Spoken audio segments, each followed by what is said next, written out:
Assalamualaikum warahmatullahi wabarakatuh. Alhamdulillahirabbil alamin. Wabihi nasta'in wa ala umuri dunya waddin. Wassalatu wassalamu ala asrafil anbiya'i wal mursalin amma ba'du.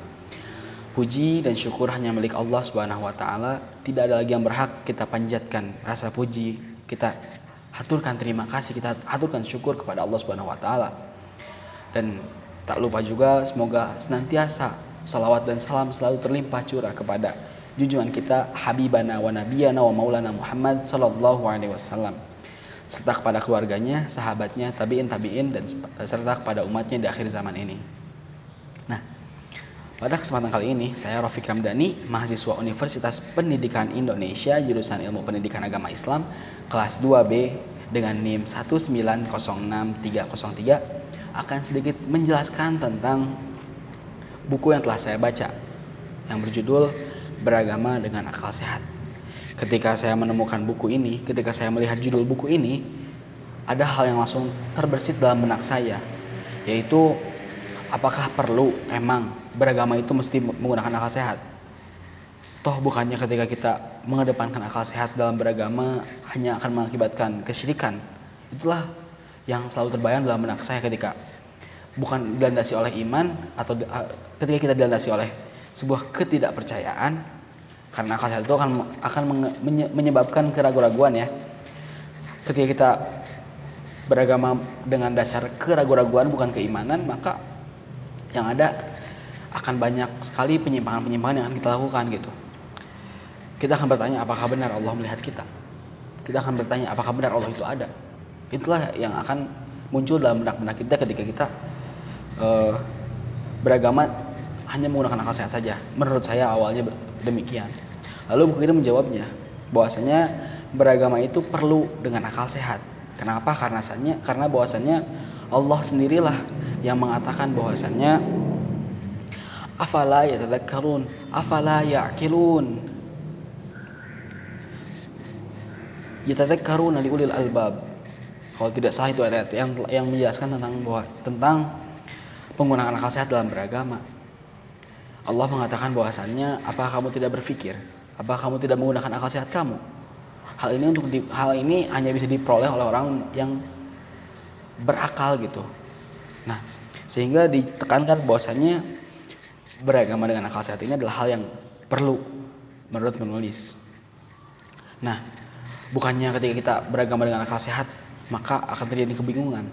Ya, ketika kita memang belajar dengan akal sehat, tapi bukan tarafnya ya, akan mengakibatkan kebingungan.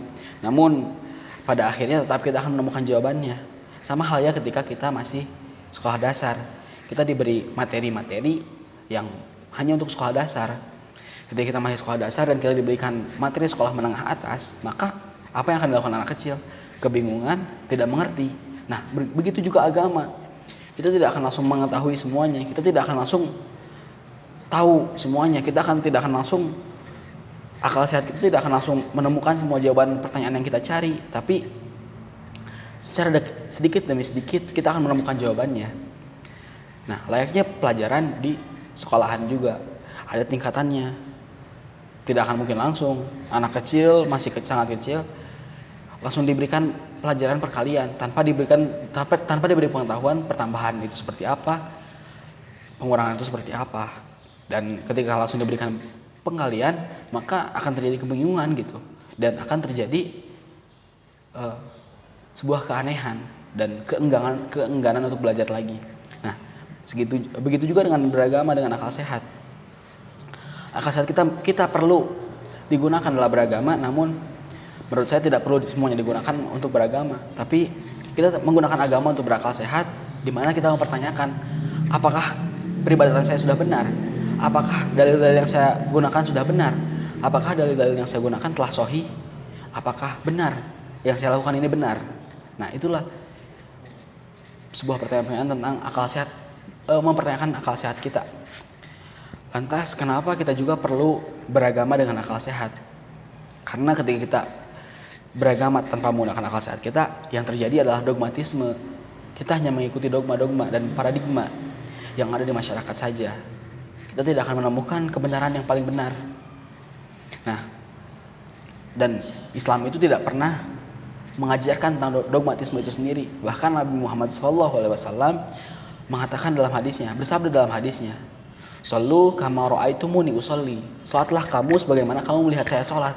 Bukanlah salatlah kamu sebagaimana kamu melihat Allahu Akbar saya. Bukan sebagaimana kamu mengangkat dua tangan, tidak menjelaskan secara rinci.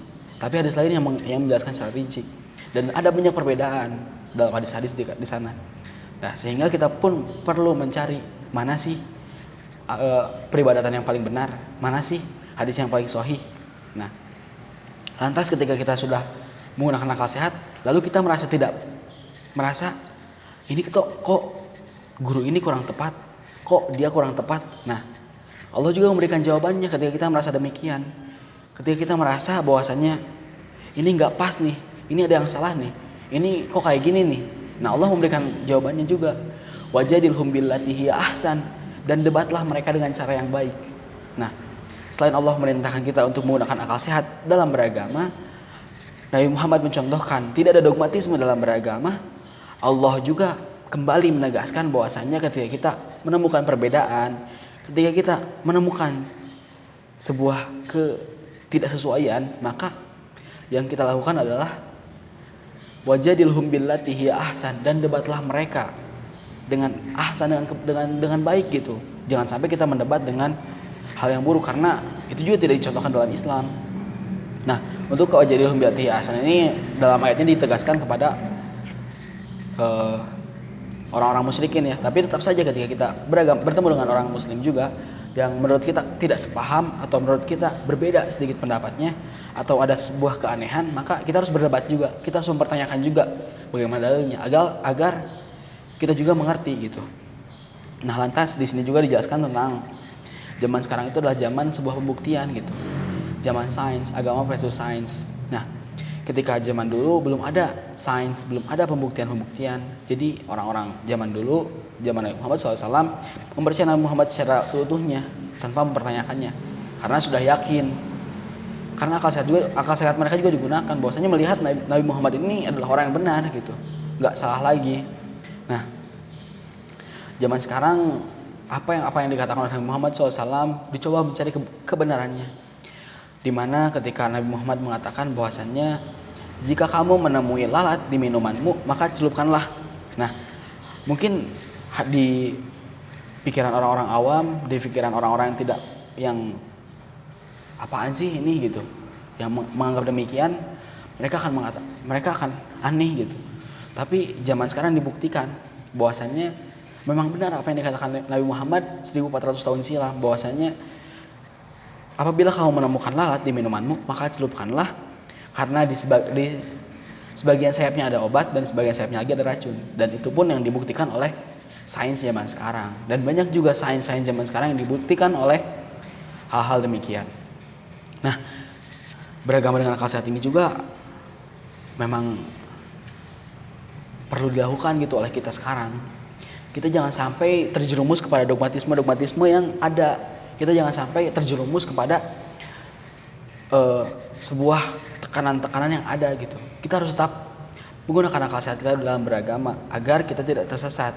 Kenapa? Karena ketika kita hanya melakukan dogmatisme dalam beragama, kita hanya mengikuti sesuai dogma-dogma yang ada, maka yang terjadi hanyalah kerugian bagi kita sendiri gitu. Ketika kita ditanya oleh Allah Subhanahu wa taala di akhirat nanti, kenapa kamu melakukan A?